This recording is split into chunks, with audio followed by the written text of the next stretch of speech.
கோவை காந்திபுரம் பகுதியில் உள்ள பெரியார் படிப்பகத்துல தந்தை பெரியார் திராவிட கழகத்தோட மாநில செயற்குழு கூட்டம் நடந்துச்சு. அதுல பொதுச் செயலாளர் கு ராமகிருஷ்ணன் தலைமையில் நடைபெற்ற இந்த கூட்டத்துல தமிழகம் முழுவதும் இருக்க பல்வேறு மாவட்டங்களைச் சேர்ந்த மாவட்ட நிர்வாகிகள், மாநில நிர்வாகிகள் கலந்துகிட்டு கட்சியோட செயல்பாடுகள் குறித்து அதை எப்படி மேம்படுத்தணும் அப்படின்னு சொல்லியும் கருத்துக்களை பகிர்ந்துகிட்டாங்க. முன்னதா இந்திய கம்யூனிஸ்ட் கட்சியோட மூத்த தலைவர் நல்லக்கண்ணுவோட மறைவிற்கு கோவையில் மூளைச்சாவு அடைந்து உடல் உறுப்பு தானம் செய்த சிறுமி வெண்பாவிற்கு இரங்கல் தெரிவிச்சாங்க.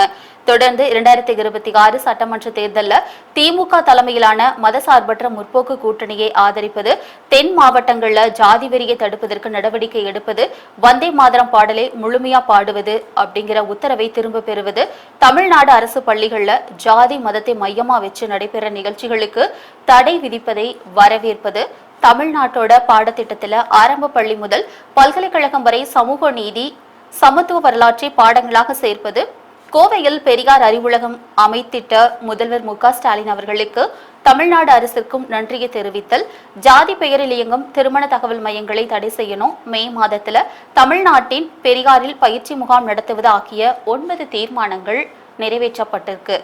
தொடர்ந்து செய்தியாளர்களுக்கு பேட்டி அளித்த கு ராமகிருஷ்ணன் அவர் கூறும்போது, வரும் சட்டமன்ற தேர்தலில் திமுக கூட்டணிக்கு ஆதரவு அளிக்கப்படும் என்றும் அனைத்து தொகுதிகளிலும் திமுக கூட்டணிக்கு பிரச்சாரம் மேற்கொள்வோம் அப்படின்னு சொல்லியிருக்காரு.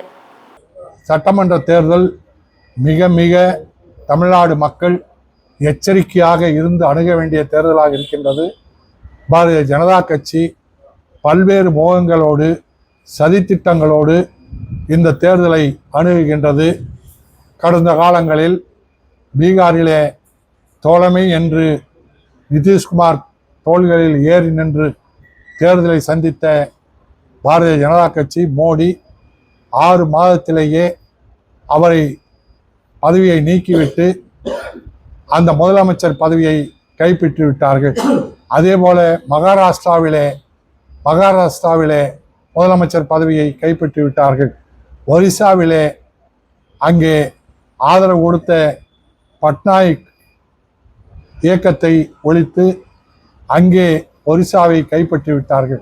இப்படி தொடர்ச்சியாக மாநில கட்சிகளை ஒழித்துவிட்டு அந்த சங்கி கூட்டம் பாரதிய ஜனதா ஆட்சியை கைப்பற்றுகின்ற சதியை முறைகேடாக செய்து வருகின்றார்கள்.